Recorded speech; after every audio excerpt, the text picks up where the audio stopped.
What do I mean when I say a book is impossible to spoil?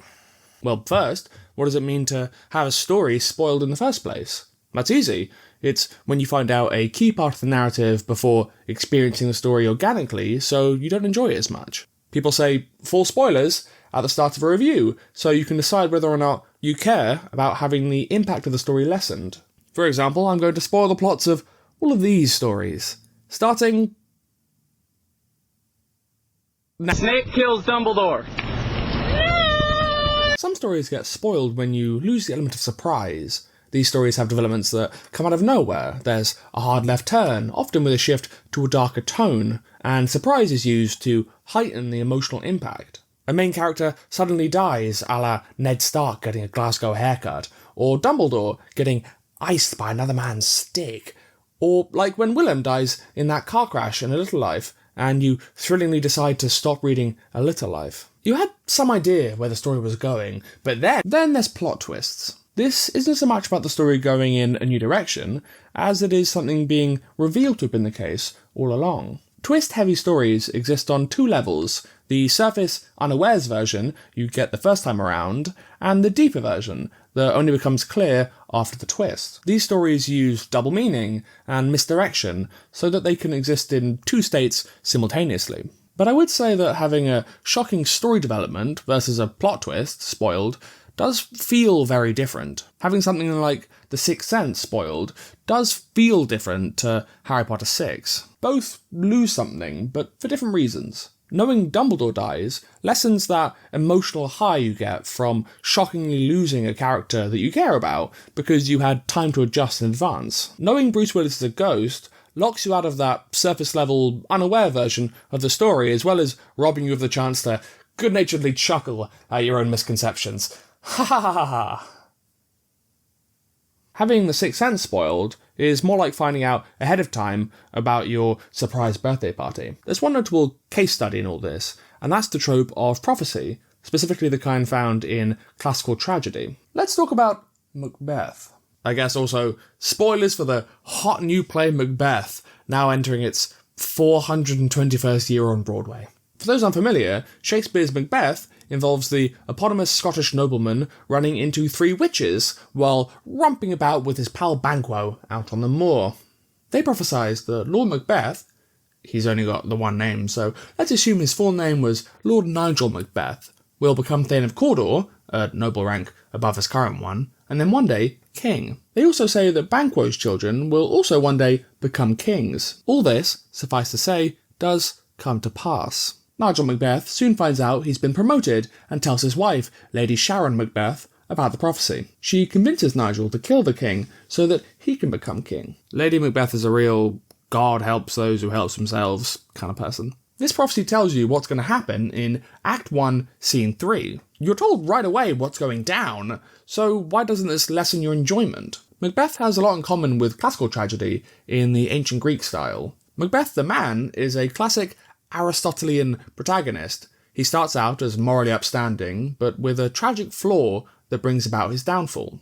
All his misfortune, all his suffering, comes from within. Also, like classical tragedy, Macbeth uses prophecy to thicken the intrigue. Yeah, you're told what's going to happen, but in a very selective way that leaves a lot of questions. Macbeth will become king, but there's already a king, and Banquo's children will become kings? How does that happen if Macbeth becomes king? Are Macbeth and Banquo gonna fall in love and get married? What about Sharon? The scandal of it all! The question then is, why is your enjoyment of the story lessened when you find out Snape kills Dumbledore, but not when you find out Macbeth becomes king? Both are key parts of the narrative. How do they differ? The answer lies in the resolution of conflict. The lifeblood of drama is two characters wanting mutually exclusive things. Character A wants to break up, while character B wants to get married. Character A wants to arrest the master jewel thief, while character B would really rather not be arrested. If we stretch the idea of what constitutes a character to include stuff like nature and fate and the ego and the id, then this central rule can be seen in any compelling story. No matter what it looks like, compelling drama is born out of conflicting desires. Narrative is how that conflict is ultimately resolved. I made another coffee.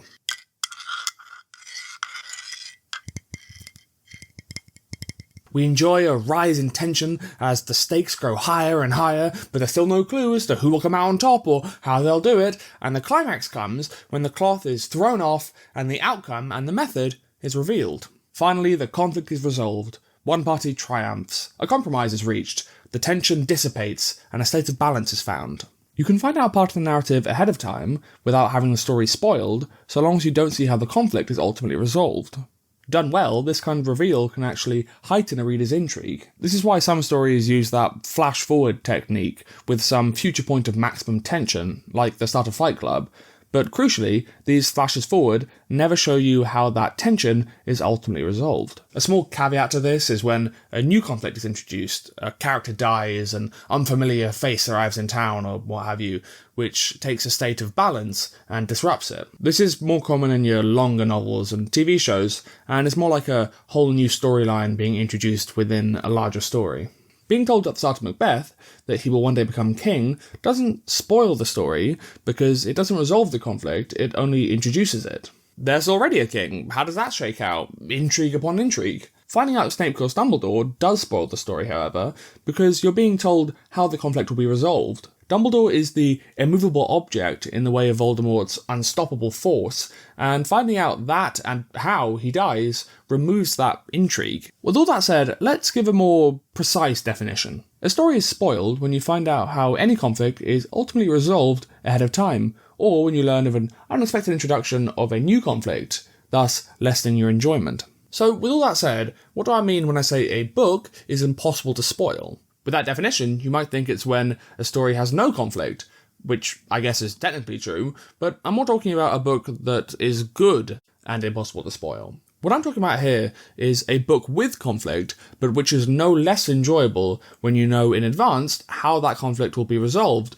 because all the enjoyment you get from reading the book comes from elsewhere besides the actual narrative. Remember, the events of the narrative, the story, depending on how you define those terms, is only one part of what can make a book enjoyable to read. Characters, world building, style, language, atmosphere, these are the other things which can add to a reader's enjoyment. It's like a movie with a rubbish story but really amazing visuals. It's impossible to spoil, you have to see it for yourself. Usually a good novel scores well on each metric, including story. I doubt whether anyone would decide to just not read Hunger Games 3 because they had it spoiled. Even if you read the whole summary by accident, like you thought it was the menu for a really weird cocktail bar, say, you'd probably still want to read the book. You don't get to enjoy the mysteries and the tension of the narrative, but you can still enjoy spending time in that world, hanging out with Katniss and watching Peter not decorate cakes. When I say that Stoner by John Williams is impossible to spoil,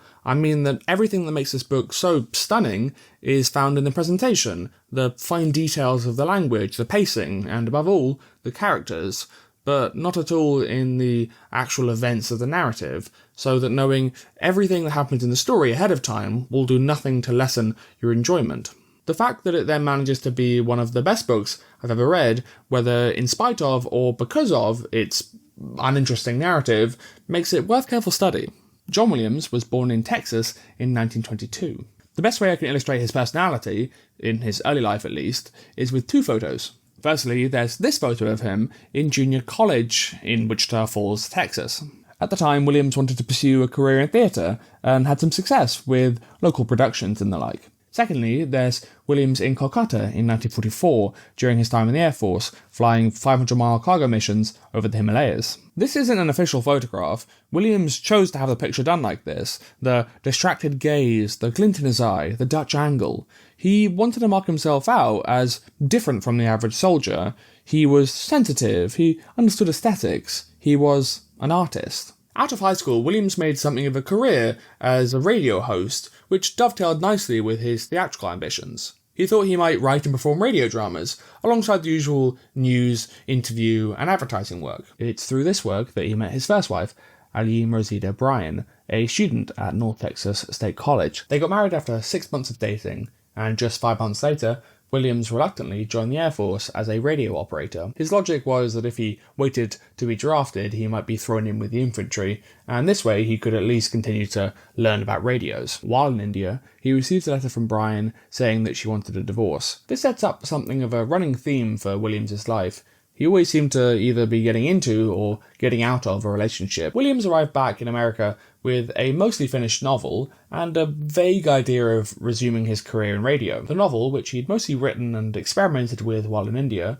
would go on to become his first published book, Nothing But the Night. It's often discounted today for reasons we'll come back to, but it was indirectly an incredibly influential force in Williams's life. He showed it around a few prestigious publishing houses in New York, but without luck. People found it too heady, too pretentious, lacking a dramatic core. Soon, however, he heard of a small imprint in Denver that was looking for unpublished manuscripts. Swallow Press was run by a member of the English department of the University of Denver, Alan Swallow, who would become one of the first of Williams's champions. He thought Williams was a talented writer and intellectual, and it was he who suggested that Williams come to Denver to finish his undergraduate degree that he dropped out of in Texas. It was an attractive proposition.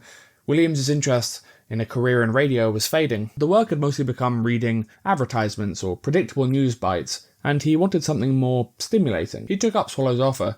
He moved to Denver and entered the university, which he stayed attached to until his retirement in 1985. Around this time, Williams's sister, George Ray, introduced him to his second wife, Yvonne Elise Stone. They got married in 1947 and moved to Denver together, only for them to cheat on each other and get divorced in 1949. A month after this divorce was finalised, Williams, not yet 28, married a third time. Avon Smith, or Lonnie, was a 22-year-old graduate student at the University of Denver who was also working with Alan Swallow. Despite having 3 children and lasting for 20 years, his marriage to Lonnie was not a success. They had constant, fierce arguments, often due to his alcoholism. The older Williams got, the more he drank, and it did nothing to endear him to the other members of the faculty when he drank wine during lectures or failed to appear for meetings due to bad hangovers. Remember, this was at a time when, in popular imagination, alcoholism and writing went hand in hand. Hemingway, Steinbeck, Faulkner, Sinclair Lewis, they all fed into this image of the macho, hard-drinking writer, so his drinking might, in part, have had something to do with his constant need to single himself out as an artist, not just an academic. Former students even remembering him encouraging them to drink whiskey, saying, "If you don't have a drink, you aren't a serious writer." The friction with Lonnie may also have been due to his infidelity. It was well known at the time that he'd had an affair with the English department's secretary sometime in the late 50s. And then, in late 1959, or possibly early 1960, he met Nancy Ann Gardner, with whom he began another affair. For the next 10 years, Williams's personal life was split between Yvonne and their 3 children, and Nancy and her 3 children from a previous marriage. He and Yvonne eventually divorced in 1969. In 1970, he married Nancy, whom he stayed with for the next 24 years until his death in 1994. Williams wasn't the most prolific author.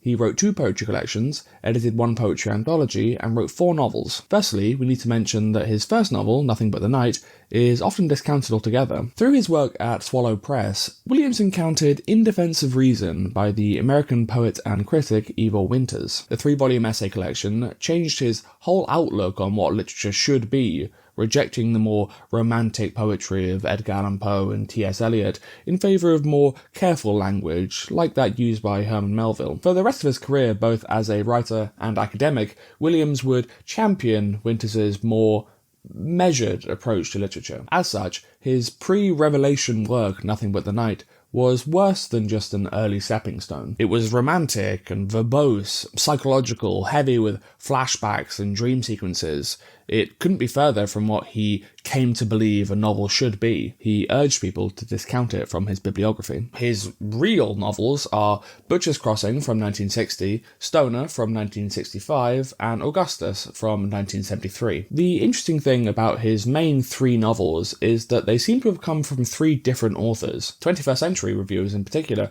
seem amazed at this diversity. Butcher's Crossing is an early anti-western about a young man in the 19th century heading out to cowboy country in search of adventure, where he finds himself hunting buffalo with a ragtag band of weirdos. Augustus is an epistolary, fictionalized biography of Augustus Caesar, first emperor of Rome, starting when his life is thrown into chaos when his uncle and adoptive father, Julius Caesar, is murdered. But the three novels aren't as different as they might seem on the surface. This month's Patreon exclusive video answers the question, what do these books have in common, and what can that tell us about John Williams, the writer, the academic, and the man? Follow the link in the description to join the Our Criticism Patreon and get access to all sorts of lovely things like exclusive videos, early videos, shoutouts, and Discord access, where you can join the Owls and Critters monthly book club.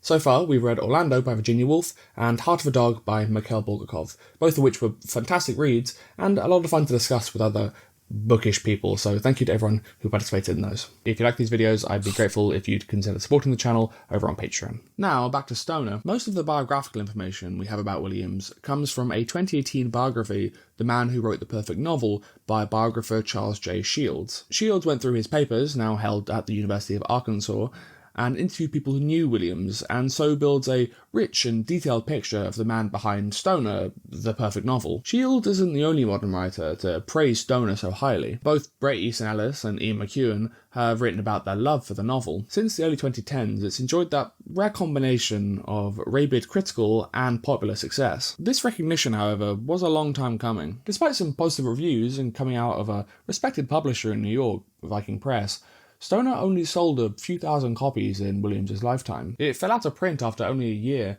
later being brought back after the success of Augustus. It only found a European publisher 6 years after its publication in the US, again after the success of Augustus. But even that success couldn't jumpstart the novel's popularity. Both Stoner and Butcher's Crossing quickly again fell out of print, only eventually finding a small outlet towards the end of Williams' life at the University of Arkansas Press. Even so, Williams knew Stoner was his masterwork. If it didn't sell now, he supposed, then it would in time, and credit where credit is due, the man was right. Stoner's rebirth is an interesting story in itself. A 2018 New Yorker article by Leah Robson, titled John Williams and the Canon That Might Have Been, catalogues the book's reappearance. It went like this. According to Robson, an unnamed Manhattan bookseller lobbied for Stoner to be reissued in the New York Review of Books Classics range, which it was in 2006. Shields' biography identifies them as Crawford Doyle booksellers run by the husband and wife Judith Crawford and John Doyle. Later in 2006, Irish writer Colin McCann wrote in The Guardian calling Stoner, quote, one of the great forgotten novels of the past century, saying, quote, it is universally adored by writers and readers alike. Then the French novelist Anne Gavalda saw that article, read Stoner, and asked the publisher to look into acquiring the translation rights. Gavalda announced in 2009 that she would write the translation herself, which was published in 2011. But her announcement in itself was enough to turn the heads of other European publishers. The first translation was into Spanish in 2009, then came Gavalda's French translation in 2011, quickly followed by an Italian edition in 2012. Soon the book was being reissued in a number of different languages, including Hebrew, Dutch, and even Chinese. The book's popularity snowballed. In 2013, Stoner won the Book of the Year award from the UK booksellers Waterstones, ironically, since, as I mentioned, it couldn't initially find a publisher in the UK. The New Yorker article charting the book's rebirth in itself contributed to Stoner's growing popularity, boosting the book's renown further. Today, you can see it stacked in bookshops alongside other mid-century American classics, which is an incredible outcome considering you'd have struggled to find a copy just 20 years ago. Oh, fuck off. The door's open. Come on. Aha. Yes. Yes. Fly wafted. Why was Stoner so slow to get going? How did it manage to fail for so long before becoming an international bestseller? There's a number of ways to answer this question, none of which feel wholly satisfying. Firstly, people have called Stoner a distinctly un-American novel, far outside of my purview as it is to summarise the American national identity. The idea seems to be that Stoner doesn't really fit with other great American novels. The protagonist is passive, stationary. The story is depressing, or at least melancholic. Contrast that with the frenetic and youthful protagonists of Catcher in the Rye or To Kill a Mockingbird. Again, I have no idea, because I'm from God Blimey Fish and Chips, God Bless Your Mum, London Tan, but Stoner doesn't really feel like a distinctly American book, like, say, To Kill a Mockingbird does. Total aside here, but the audiobook is actually read by Alfred Molina, the guy from the beginning of Raiders of the Lost Ark, and nothing else.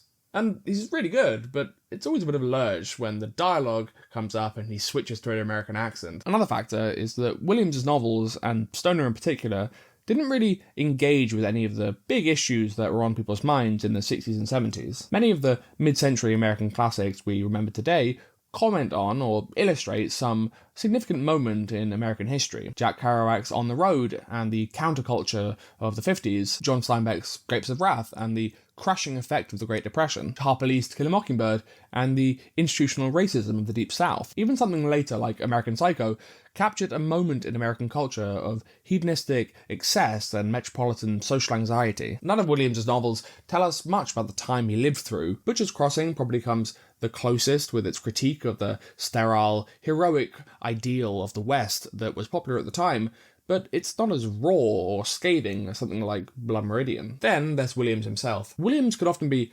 caustic and confrontational, especially in his old age, especially when drunk. Colleagues at the University of Denver were reluctant to give his writing any recognition because they found him so difficult. They didn't like his habit of extramarital affairs, his excessive drinking, his relaxed attitude to faculty duties. Even when he was sober and taking his duties seriously, he had a way of needling his fellow academics. Through his lectures and creative writing course, he often ridiculed popular romantic writers like T.S. Eliot and F. Scott Fitzgerald, and so indirectly insulted his colleagues who championed their work. In discussions, he would often take a condescending tone, believing himself the sole authority in Denver when it came to writing fiction. Williams was the first ever Colorado resident to win the National Book Award, albeit shared with another writer, meaning he could have been championed as the great author of the West. He wasn't just another East Coast elite member of the New York Circle of Writers. Being born in Texas, there were many institutions in the state that were keen to claim him as their own, but his reputation got the better of him. Denver bookstores were slow to stock his work. The alumni magazine editor was reluctant to publish news about him. The Breadloaf Writers Conference, the prestigious annual writers gathering held in Vermont, declined to invite him back after 1972, with the new director, Robert Pack, citing his drinking problem. None of these answers on their own feel sufficient to explain why Stoner failed to take off in Williams' lifetime, but together they paint a picture of a difficult man with a difficult book selling it to a country that was concerned with other things. I didn't even move. What the fuck happened? Coffee rubbing the skin. So, what is Stoner? How can a book with such a famously unremarkable narrative be so captivating so many years after its publication? Let's start with that narrative. Let's start with the big picture, then we can start zooming in one step at a time. Stoner is the story of one man's life, William Stoner. The first lines of the book read, quote, William Stoner entered the University of Missouri as a freshman in the year 1910, at the age of 19. 8 years later, during the height of World War I, he received his Doctor of Philosophy degree and accepted an instructorship at the same university, where he taught until his death in 1956. And that's basically the whole story. Stoner gets married, there are some departmental disagreements, he has a daughter, the landscape of the world changes around him over the years, but there's no twist. The introduction isn't wrong-footing you. When I first read the book years ago, I thought maybe there was some trick, like, technically, yes, he does teach there until his death, but it didn't mention his international success as a playwright, or his journey around the world, or something. But no, that's just the story. In his biography, Shields quotes a line from a draft of a story that Williams wrote in 1944. Quote, "Take any man," I said, reaching across the table and lighting a cigarette. "Study him carefully, know him so well that you premeditate his basic reactions, understand his likes and dislikes, his prejudices and convictions, know a little about his background, his environment. Take him, season him with a little imagination and sympathy, and you'll have a novel." This concept is borne out in Stoner. William Stoner isn't exceptional in any way.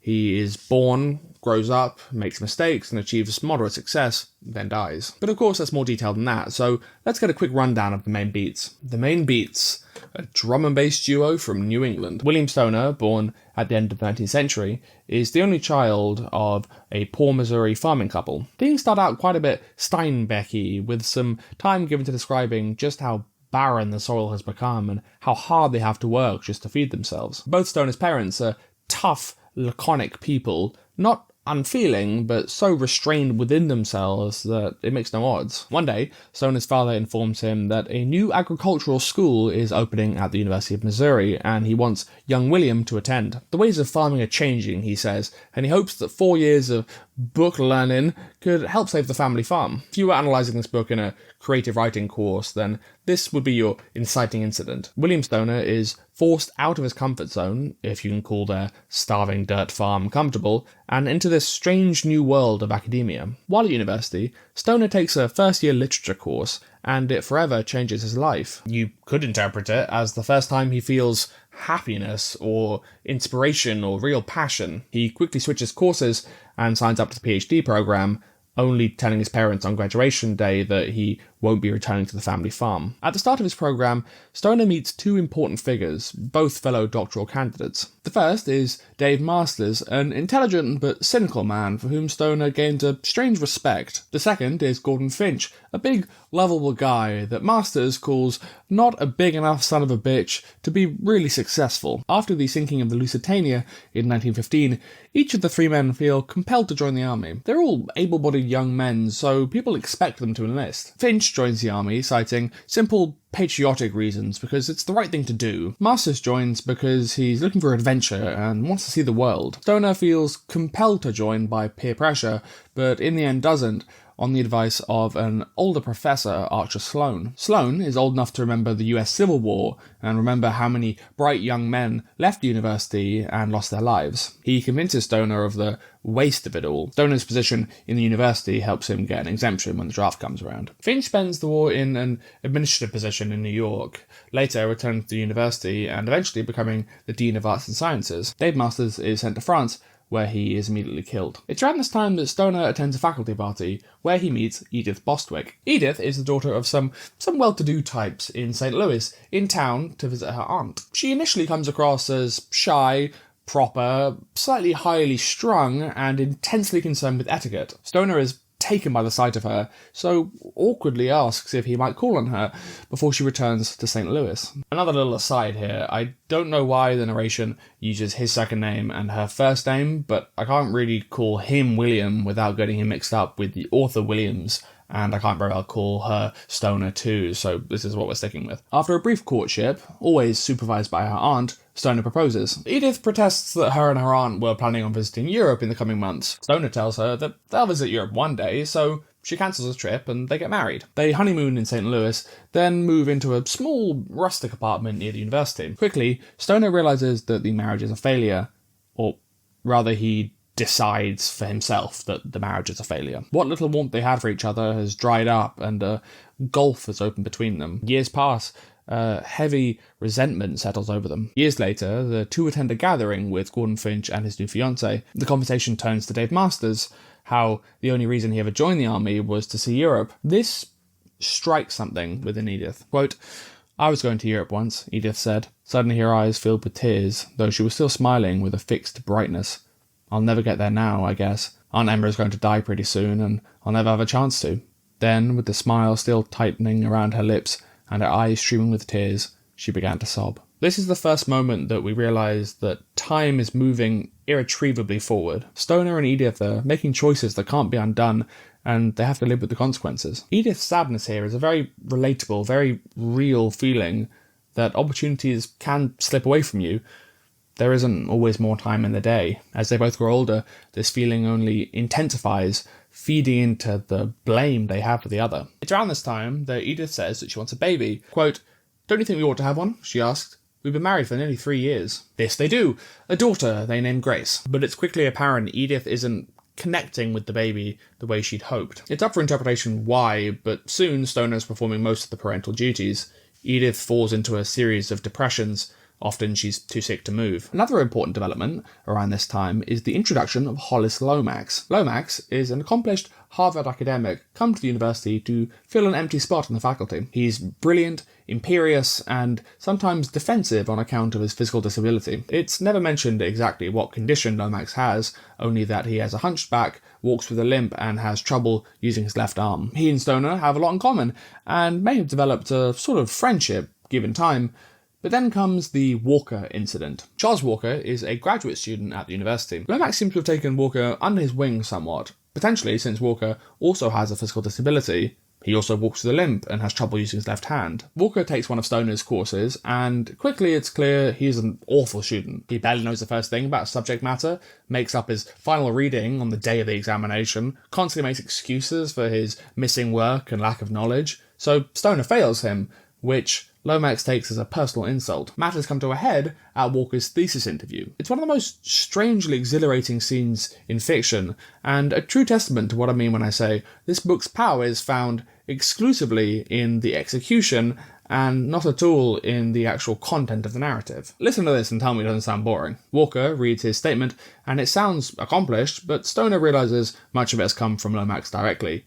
Each examiner then has 45 minutes to question the candidate. Lomax asks him some suspiciously pre-prepared sounding questions. Lomax then manages to make the other examiner's questions lead into answers that also sound memorised. Stoner then asks Walker for some basic information about a subject, like asking him to name 3 medieval plays, which Walker cannot do. Then Walker leaves and the 3 men confer. Despite Lomax's protests, Stoner resolutely won't approve Walker's thesis, and since the decision has to be unanimous, Walker's PhD is denied. Like, that sounds awful, but that scene gets me so hyped every time I read it. Like, it's better than any fight scene, better than any stunt, and it's all because of this absolutely flawless execution. Needless to say, Lomax concludes Stoner harbours a grudge against Walker because of his disability, and so holds a burning hatred of him for the rest of his life. Around the same time, Stoner meets another PhD candidate, Catherine Driscoll. Driscoll is a very intelligent student with a very insightful thesis that Stoner ends up helping her develop into a full-length book. Through the time they spend together, they develop feelings for one another. Soon, they fall into an affair, though they both know it can't last. Everyone at the university knows, and even Edith finds out about it through the grapevine. It isn't proper for a prominent member of the faculty to have an extramarital affair, and it's unthinkable that a woman sleeping with a married man would be able to earn her PhD. In some of the most moving scenes in the novel, it becomes clear that if Catherine wants to pursue her love for literature and earn her doctorate, she will have to leave the university. They won't ever be able to see each other again. When considering this part of the plot, it's hard not to think about Williams's own extramarital affairs while he taught at the University of Denver. We saw earlier that there was certainly a degree of hostility from other members of the faculty. It's not inconceivable that when writing Stoner's affair with Driscoll, Williams drew on his own experience. It tells us something about how he saw the rest of the university, fiercely enforcing cultural norms to the detriment of love. Though, I guess it's worth pointing out that Stoner in the book is always a sober, attentive, and mild-mannered teacher, while Williams most definitely was not. After that blow, Stoner's health starts to fade. He falls seriously ill, and spends one summer bedridden with a fever that leaves him partially deaf. Though he's not even 50, he quickly transforms into a worn old man. The years rush by, and eventually, some 15 years later, he develops a throbbing pain in his abdomen. Though he tries to ignore it, the pain grows too strong. His doctor informs him that he has cancer. He has surgery, but it does little good. He's too weak to get out of bed, so stays propped up in a daybed at the back of the house. People come to visit him, they wish him the best, but he knows he hasn't got long. Gordon Finch comes to sit by his side, but he's too delirious to say anything to his old friend. Even Edith comes to sit with him. "Oh, Willie," says Edith, "you're all eaten up inside." The days blur together, then, without fanfare or ceremony, with the same sense of inevitability that permeated his life, Stoner passes away.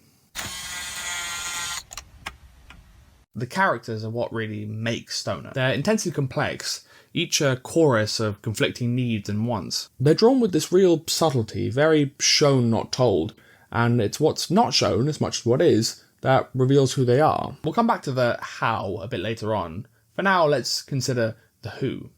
First off, there's Stoner himself. If I had to choose one word to describe William Stoner, it would be enduring. Above all, he endures. Some people view life as a wonderful adventure full of discovery and magic. Some people view life as something to be feared and avoided. Some people view life like a disobedient animal to be wrestled with and brought under control by force if necessary. William Stoner viewed life as something that just had to be endured. It's easy enough to see where he gets this mindset. It's exactly how Williams describes his mother. Quote, "His mother regarded her life patiently, as if it were a long moment that she had to endure." Over the course of his life, Stoner makes 5 real choices by my count. First, he chooses to switch to the undergraduate course on English literature. Second, he chooses not to return home to his parents. Third, he chooses to court and propose to Edith. Fourth, he chooses to deny Walker's doctorate. And 5, he chooses to have an affair with Catherine Driscoll. But despite these choices, Stoner still comes across as overwhelmingly passive. How is that? When Stoner makes a choice, there isn't any internal debate. There's no anguish over what his choice will be, only at the consequences, as if the choice has already been made for him, and he simply has to go through with it. And when he suffers, he doesn't seem to complain. He rarely fights back. He just weathers the storm. This means that Stoner's suffering throughout the story doesn't come from internal torment, but only from external punishment. For example, at one point, Edith decides to engage in a fresh round of psychological warfare against him, and moves his things, books, desk papers, out of his study to a small room at the back of the house. She wants a space for her artistic endeavours. It's implied she's well aware that the space is woefully insufficient. It's too crammed, too dark.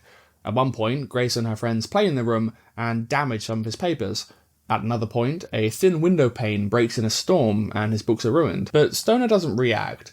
He doesn't negotiate or reason. He doesn't engage in his own covert attack. He doesn't threaten or beg or belittle. He doesn't even vent in private. He just accepts his lot. This passivity is at once the novel's greatest strength and its greatest weakness. Greatest strength because it's fascinating watching a man raised without affection, practically made of the dirt of his parents' farm, weather life's difficulties, clearly suffering, but unwilling or perhaps not knowing how to save himself. What's more is that Stoner's passivity isn't limited to his own suffering. His wife goes through several depressive episodes. At times his daughter clearly needs him, but he fails them both. It's at once maddening and heartbreaking to read about a man so unable, or perhaps unwilling, to help those he claims to love. I can't think of any other novel that focuses on such a passive protagonist and yet manages to make them so compelling. But how is this also the book's greatest weakness? Stoner is so passive that all the pain that befalls him comes from outside. Others do stuff to him. William Stoner is no Macbeth.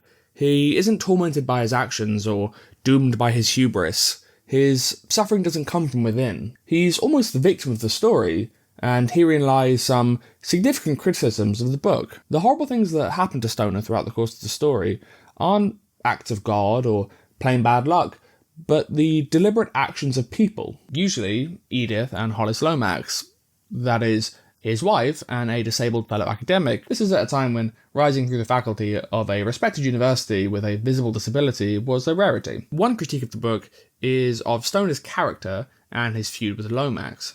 I mentioned the Walker incident, and you might have wondered why a man as passive as Stoner chose to oppose Walker's PhD so vehemently. He never felt the need to fight for, say, his new wife when she was clearly struggling, or for, later, his daughter's well-being, so why did he care so much about one guy gaining his doctorate? Of course, Walker is woefully unqualified to become a doctor. He's practically a caricature of an argument against affirmative action. Stoner's passivity breaks here because, in his view, Walker's disadvantages from his disability don't make up for his lack of expertise, and Williams made Walker so inept that the reader is forced to agree. This shifts from a critique of Stoner's character to a critique of the book when we realise that the story is framed in such a way as to make Stoner the hero. You cheer for him throughout the Walker incident because he's standing up for what he believes and he's doing what's right.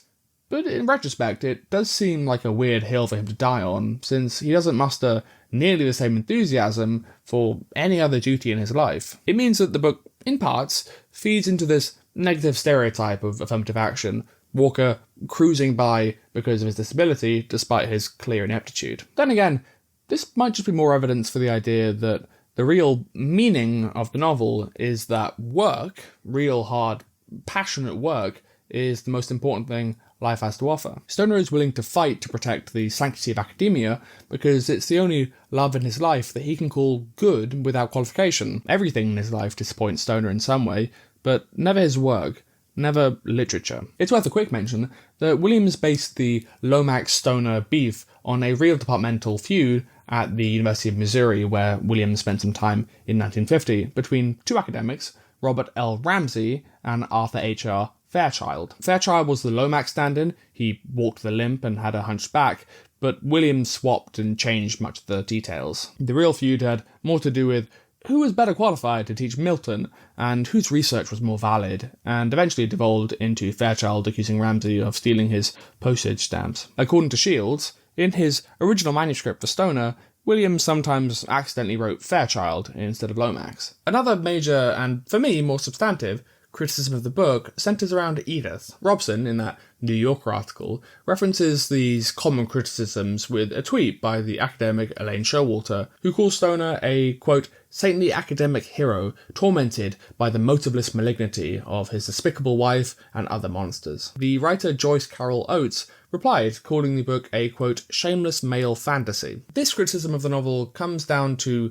William Stoner, the Mary Sue, the enduring saint, combined with a failure to characterise the antagonists, especially Edith, who gets reduced to the bitchy ex-wife archetype. As much as I love this book, I do agree with this criticism, to an extent. On the one hand, criticising Stoner and Edith and Lomax feels like criticising people you know. Sure, you might not like them, but they're just people. They didn't know their actions would hurt anyone, they were just doing what they thought was right. Think of when Edith demands they move into a bigger house. It's a choice that ends up hurting Stoner, but you can't blame her for it. She was only doing what she had always been told, what society expected her to do.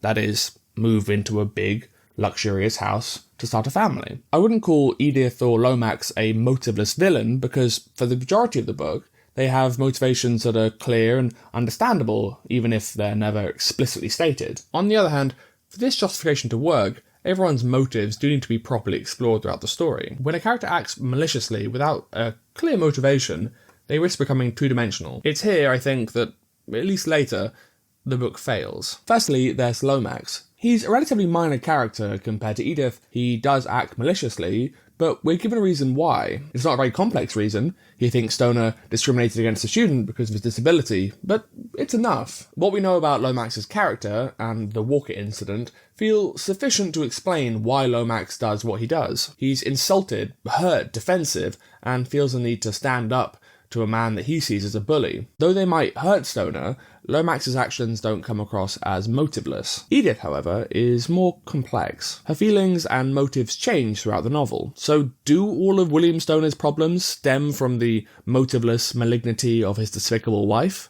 Who is Edith Bostwick?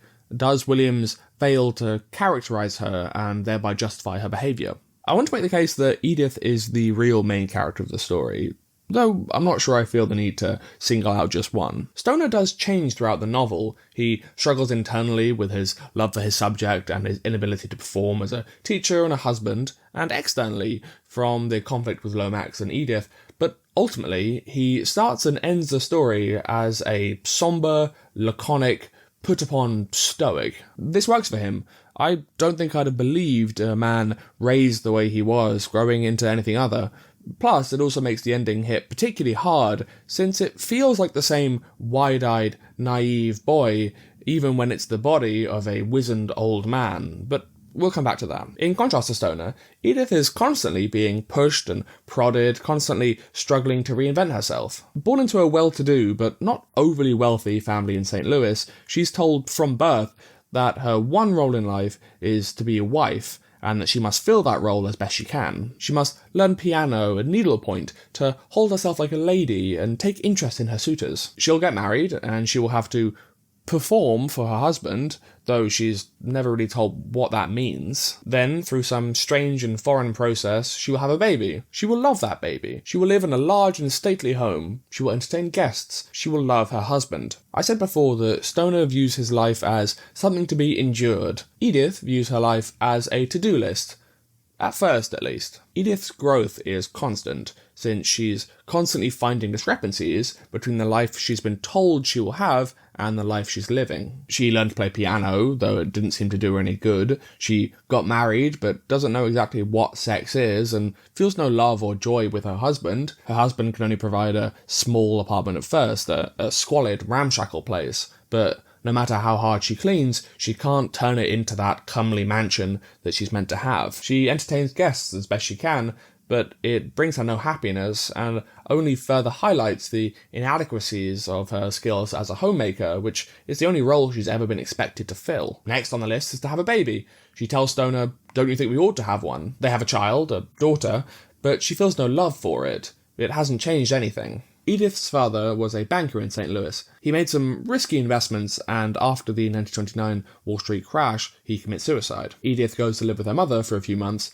and during this period, a change comes over her. She goes through all of her childhood belongings and methodically destroys anything vaguely connected with her father. When she returns to Stoner and Grace, she's changed. Physically, yes, her hair is cut into a bob and she's wearing a fashionable 30s flapper dress, but mostly internally. She has a new passion for painting and acting and music, and a vigour for life that she seems almost overwhelmed by. It's like she finally realised that she's her own person and can't unlearn it. For the first half of the book, from when we meet her up until the death of her father, Edith is desperate to fulfil the roles she was told she must: loving wife, homemaker, mother. Beyond that point, she tries to reinvent herself, but with no real idea of how one does that. All she knows is that she's miserable, and the old values she was raised with have failed her. It's worth mentioning that the stay at her mother's when she destroys her childhood belongings is one of the parts of the book that's focused on Edith alone. The third-person narration follows her instead of Stoner. It's one of the things that makes this story feel as much about her as it is about her husband. Williams doesn't spell anything out, and it's part of what makes this book such a joy to reread. Showing without telling lets us view these characters as we would real people, and so Edith's actions are up for interpretation. Did she hate her father, or did she destroy the items associated with him out of a sense of loss? She doesn't seem overly upset at her father's death, but perhaps that belies some inner grief. It's unclear if she even knew herself. One possible interpretation of Edith's character centres around her potential sexual or physical abuse as a child. On her wedding night, she's overcome with nausea, which she attributes to the champagne. Then, on the second night of her and Stoner's honeymoon, she seems overcome with fear. After her father's death, when Edith is staying at her mother's and seems to withdraw into herself, her mother explains to guests, quote, "They were very close," Edith's mother said mysteriously, "much closer than they seemed." On my first reading, I interpreted her wedding night fear as a fear of the unknown. She was raised with so little guidance as to the ways of the world, only aware that something was meant to happen on her wedding night, so that when the night actually comes, she's filled with dread. Her mother's line is her trying to convince guests that their home was a happy one, since the father and daughter hadn't really seemed all that close. But the alternative interpretation, that she was sexually abused by her father, is equally valid. The idea of being alone with a man fills her with dread to the point of nausea. Her mother knew what was happening, but didn't act to stop it. Some of Edith's other behaviour in later life could also be read as consistent with a history of abuse. Like I said, Williams doesn't spell anything out. There isn't a yes or no answer, and this ambiguity is part of what makes the characters so rich. Every reader is allowed to draw their own conclusions. Stoner and Edith's relationship is complex, and changes many times as the two of them grow. In describing their relationship, Williams uses the language of warfare: truce, stalemate, strategy, campaign. But for the first half of the story, neither party feels vindictive. They come across as people trying to do the best they can in the situation they found themselves in. Let's finally return to that critique of the novel. I've outlined Edith's character, and it seems clear why she acts the way she does. She had a complicated relationship with her parents, certainly one without love, but she's still trying her best to live her life the way they told her to. But then, after her father dies, there's a bit of a jump. She spends more time with her arty actor friends, and more time out of the house generally, and somewhere in that whole experience that we don't see, she changes. She learns how life works. For example, when she admits to Stoner that she knows about his affair with Catherine Driscoll, she says, quote, "Oh, I know all about these things. A man your age and all. It's natural, I suppose.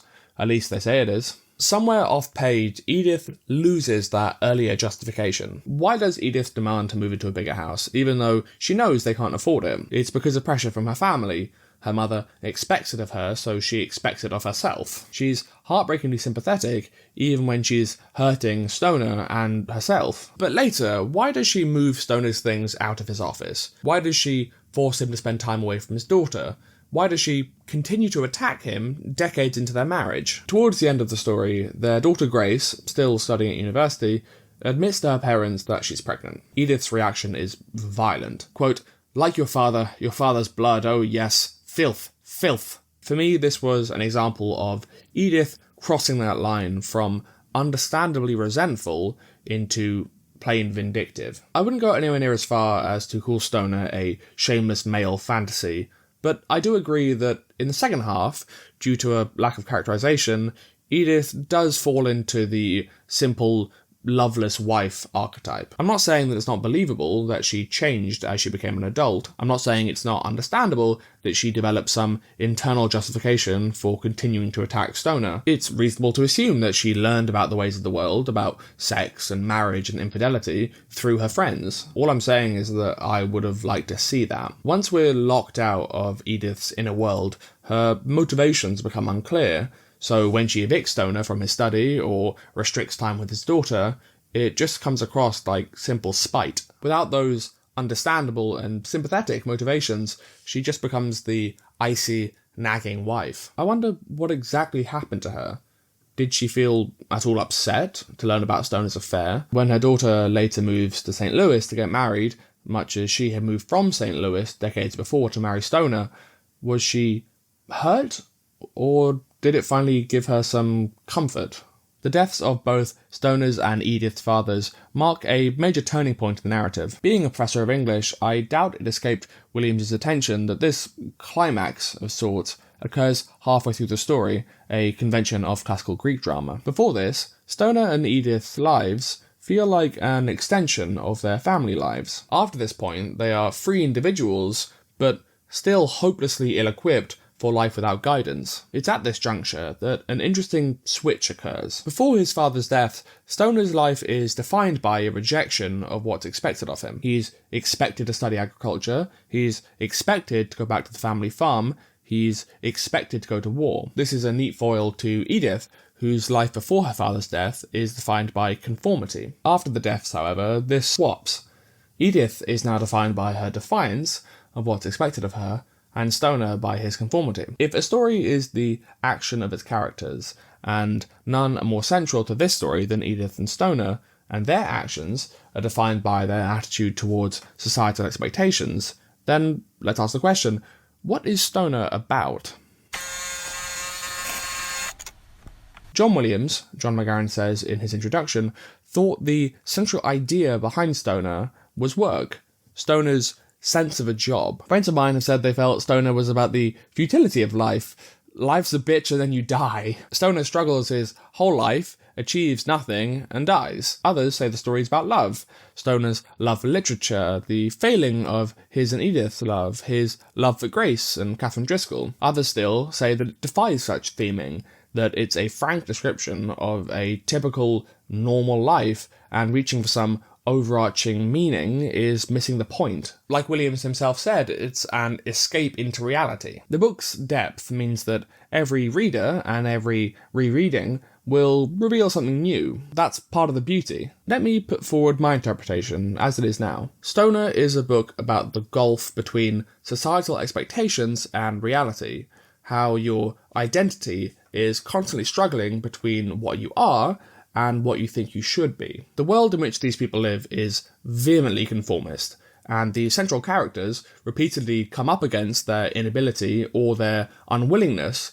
to adhere to that conformity. It's these expectations, their success or failure to meet them, that gives these characters their identity. Both Stoner and Edith struggle with their parents' expectations, but this theme can be seen elsewhere. I mentioned in the summary that while studying for his doctorate, Stoner makes two friends, Dave Masters and Gordon Finch. The three are all healthy, young, white men in academia. From the point of view of joining the army in World War I, the three men are identical. They all feel that societal pressure to join the fight, to defend freedom and beat back the enemy and return respected heroes. They're told that if they conform, then they'll be rewarded. Williams sets up this societal ideal and then uses the three men to explore the differences between the ideal and reality. Each of the three men subvert this expectation in a different way. Stoner gets an exemption through his position at the university, so stays and achieves his doctorate, all the while feeling snubbed by the community and the older members of the faculty. In their eyes, he's a coward. Finch enlists and is given an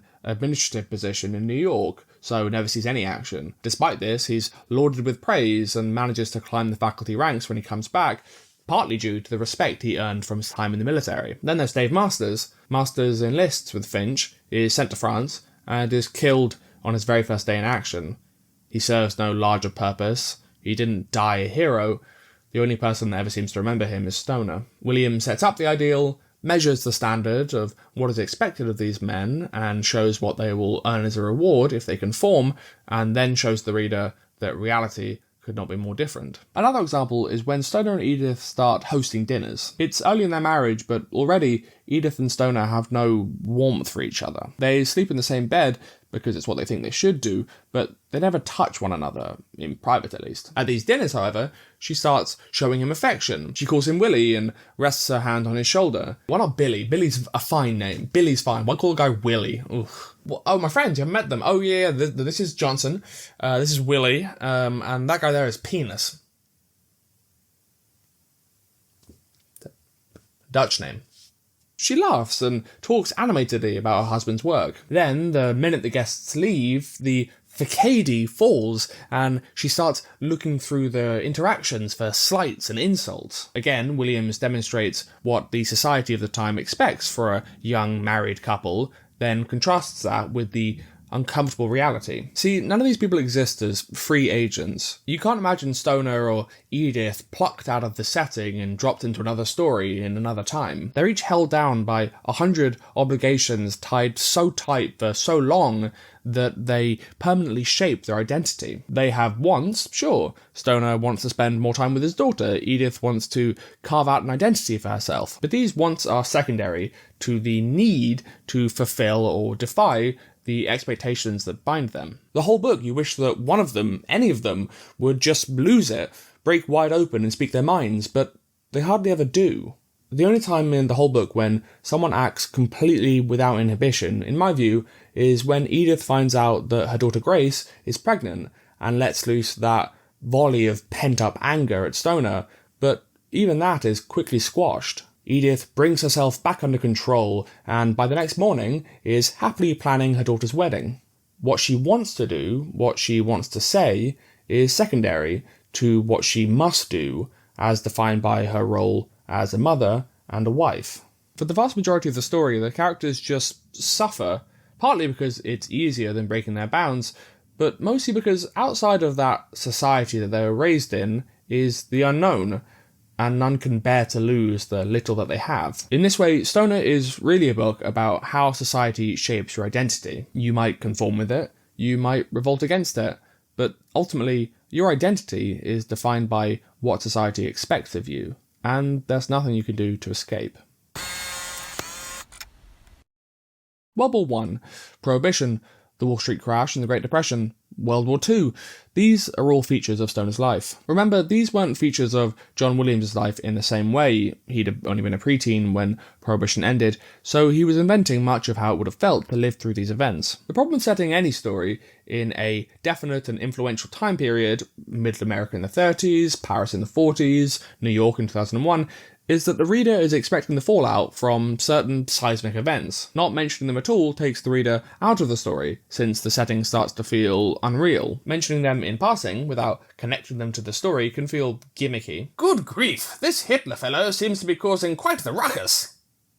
Anyway, as I was saying, my dear, he's not the man for you. This, again, can take the reader out of the story. But relying on a significant event for part of the story can make the story feel less timeless, as in it makes the story feel like it could only happen at that exact time, and thus it becomes marginally harder to connect to. Stoner shows us how to square this particular circle. The key is to work these significant features of the time into the story in a meaningful, yet not vital way. Stoner and Edith go to St. Louis for their honeymoon. They stay in a swanky hotel paid for by Edith's parents. In a rush of romantic feeling, Stoner goes down to the lobby to buy a bottle of champagne. The clerk informs him that they only have a few bottles left, that it's already illegal to import alcohol, so it won't be that good and they'll have to charge extra for it. Stoner says it's fine and has the wine sent up to the room. You don't have to be told, hey, it's 1919, prohibitions here. Nobody leans into frame to give you their hot political take. You get a tactile example of what that period of time would have felt like. At the same time, however, it isn't disconnected from the story. It shows the reader how carefree Stoner is feeling. He has next to no money,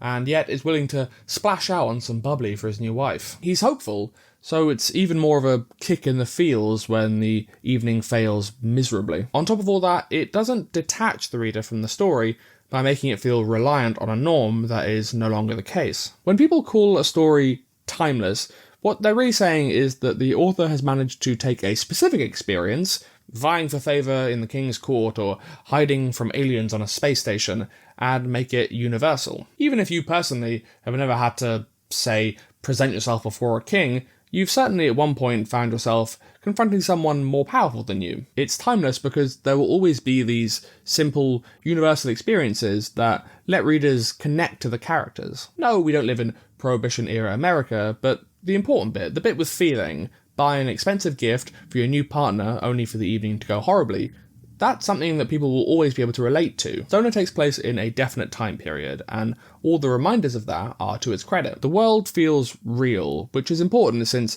as we've discussed, it's the expectations of this world that so restrain and thereby define the characters. But through sheer skill, Williams manages to not make the story bound to its period. So long as there is love and a failure of love, so long as there is a difference between who we are and who we think we should be, Stoner will speak to readers.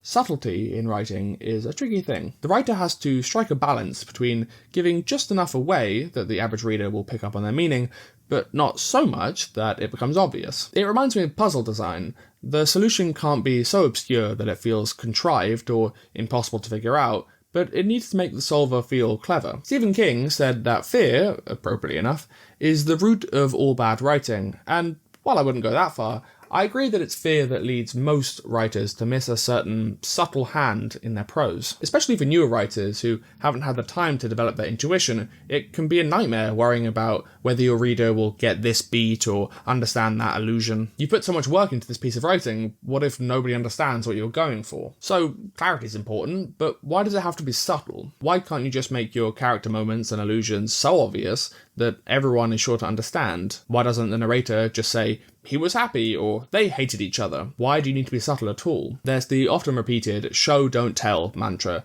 that every writer gets drilled into them from the day they pick up a pen. Show don't tell says never flat out explain something when you can instead demonstrate the fact. Don't narrate he hated his boyfriend when instead you can have a scene where your protagonist throws his boyfriend's prized family teapot off a bridge. The reader needs to feel present, like they're observing the world, not just learning about it secondhand. Besides, telling usually conveys far less character and depth than showing. He hated his boyfriend is one note. It's simple. It contains all the information and nothing more. But the protagonist going over to the boyfriend's house, covertly stealing the family's prized ceramic teapot, taking the train out to the river, all to dramatically hock the thing into the water, that conveys 100 small truths about the character. It isn't just hate, it's vindictive and melodramatic and spiteful and creative and petty and opens the door for a continuation of the story. Okay, so we won't tell, we'll show. But again, why does it have to be subtle? Surely we can still make our character moments so obvious that we're sure every reader will understand what we mean. This is a bit tricky to answer. To be sure, there's lots of excellent writing that falls on the side of obviousness, but there's something special about deliberate and subtle writing. The first novel that I ever wrote, that is, that I ever finished, was when I was 21. It was historical fiction, set in the British Isles around the 7th century. The whole idea was that the Romans had left Britain long enough ago that people didn't really remember them firsthand, but recently enough that there were still these lingering traces of a more technically advanced civilization now in ruins. It was a god-awful piece of writing for a number of reasons, one of which was my insistence on a strong water motif. I'd read about a particular kind of Celtic religious system that was intensely animistic, and wondered if people with these religious beliefs ever mixed with remnants of the Roman religion. Water deities appeared in both religions and connected everything together nicely. So I wrote the thing, and everywhere I could,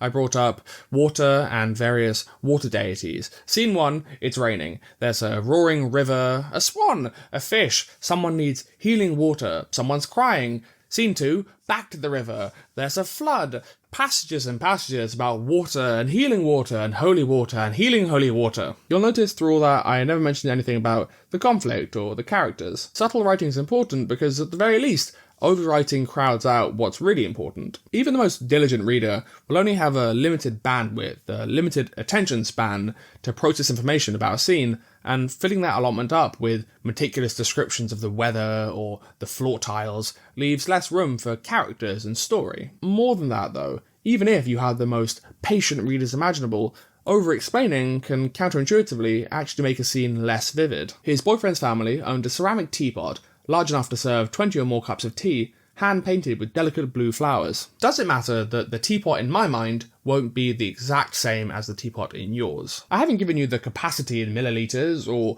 told you what shade of blue the flowers are, or even the shape of the thing. But unless those details factor into the story, or you happen to be a set designer, they don't matter. All you need is just enough to get the imagination going, just enough to guide the story, and the reader can do the rest. It's beautiful in itself to see an expertly crafted line, to have a scene set in a single sentence, but subtle writing serves a function too. Whether it's a teapot or a character moment, a tactile description or an unsaid word, less is often more. In her short story The Lottery, Shirley Jackson wrote, "The people of the village began to gather in the square, between the post office and the bank, around 10 o'clock. That line gives you enough information to get the story started and is also infinitely more effective than describing in excruciating detail exactly how far apart the bank and the post office are, or exactly where they are in the town, or exactly how large it is, or what trees they have. Or for me, this is really the core of what makes writing the best way to tell a story. It's a collaborative project shared by the writer and the reader. They provide the key details, you fill in the gaps, then what you build is something unique. Every reader will experience a story differently, then returning to a novel years after is like returning to a dream you once had. The best prose is clean and evocative, enough to kickstart the imagination and bring us into life, but subtle enough to let the reader build the characters and the scene in their own mind. John Williams' writing is so sublime in part because he manages to strike that balance between obvious and secret. Whether it's a small character moment or the setting of a scene, Williams manages it almost effortlessly. It is, in a word, elegant. Yep. In Childs' biography, he mentions how Williams composed his writing in his head, turning a sentence over and over before setting it down. He was having a good day if he managed a single page of writing. It's probably why he only has 3 proper novels, but it's reflected in the attention given to each word. The Walker incident begins when William Stoner agrees to let Charles Walker join one of his postgraduate courses, despite the course being mostly full. On the day of the first lecture, Walker arrives late. Not long after taking his seat, Walker raises his hand and says, quote, "Wasn't it Samuel Johnson who said of Shakespeare himself that he had little Latin and less Greek?" As the repressed laughter stirred in the room, Stoner felt a kind of pity come over him. "You mean Ben Jonson, of course." Walker took off his glasses and polished them, blinking helplessly. "Of course," he said, "a slip of the tongue." Later, during Walker's presentation at the end of the course, he says, quote, "We must remember it was Ben Jonson." He hesitated for a brief moment. "It was Ben Jonson himself, Shakespeare's friend and contemporary, who said he had little Latin and less Greek." That simple hesitation speaks volumes. Walker still isn't sure of the difference between Ben Jonson and Samuel Johnson. He only knows the one quote that he tries to work into every discussion. He was corrected before, but didn't bother to properly fix the error in his head. At once, we see Walker's arrogance, his contempt for Stoner, his intellectual insecurity, his vapidness, and his pretentiousness. Williams manages all of this with a pause.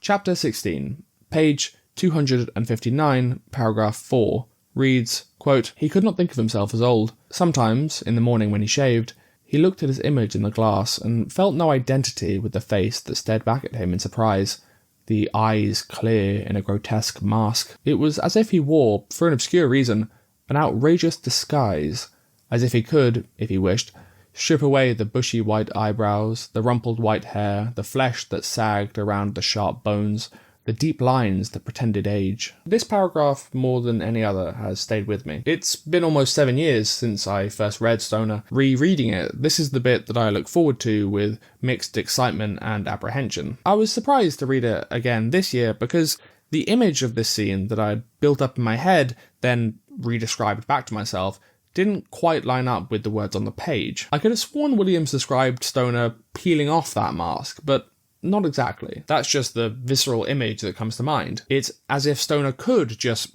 pinch the loose flesh under his neck or dig his fingernails into his scalp and peel that face away. It would slip off like wet plastic, revealing a bright, youthful face beneath. It's another example of the fine detail that makes this book special, why I say it's impossible to spoil, because this is a beauty that only exists at the granular level. Consider, say, the paragraph's placement. It comes just before Stoner finds out he has cancer. When the diagnosis does come, the reader and Stoner alike know that he won't beat it. He doesn't have the vigour to, or even really the desire to. He'll get sicker and sicker, and then he'll die. In that way, this paragraph is really a final summary. It's Williams looking at Stoner, or rather it's Stoner looking at himself and considering the life that is behind him before the final death toll sounds. After he finds out he has cancer, the story slides to an inevitable conclusion. All that's left to do is tie up some formalities and get it over with. But here, this paragraph, is Stoner looking at himself and realising for the first time that it's over. He had happy times and he had sad times, and they came one after the other like rolling hills, but he's over that last peak. His life is lived.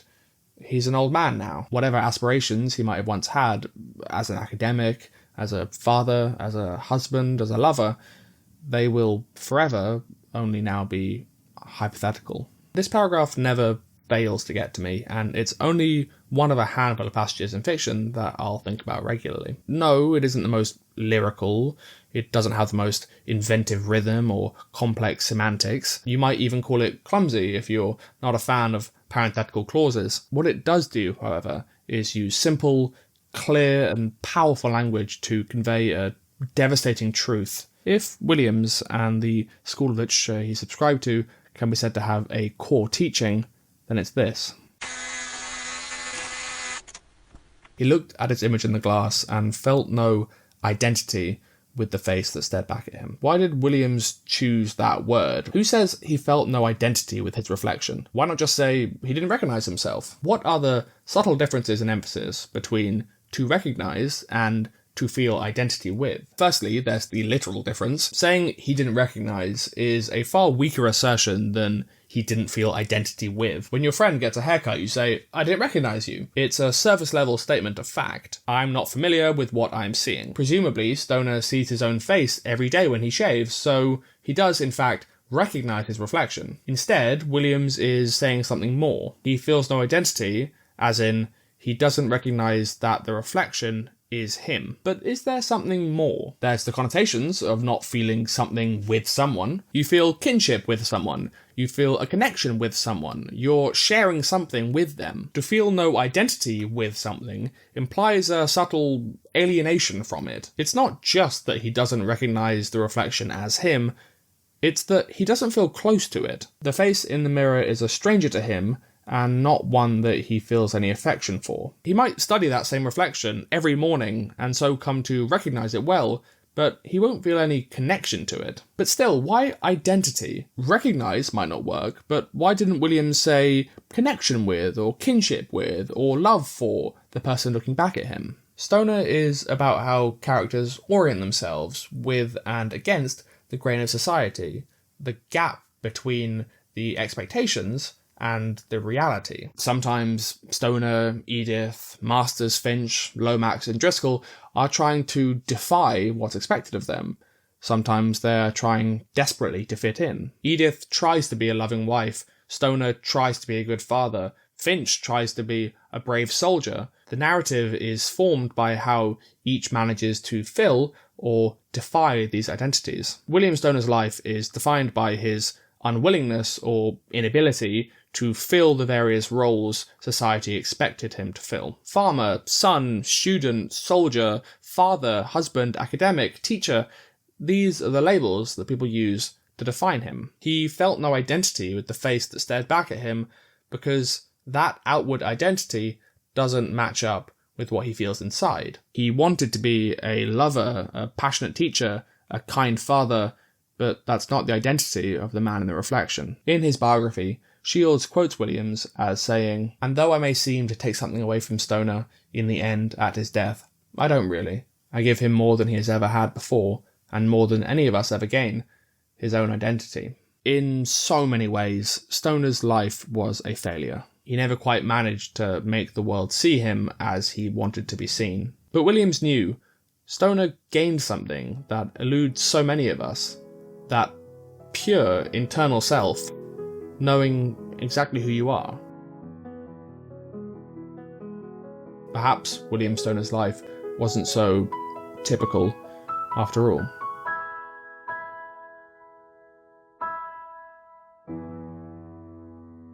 Thanks so much for watching. If you like this video, don't forget to subscribe so you don't miss the next one. I'd like to thank my amazing patrons, Damien, Fledermaus, Kelsey, Natalie Avila, Frustration, Thursday Adams, and Books Are Overrated. Thank you all so much, and I'll see you next time.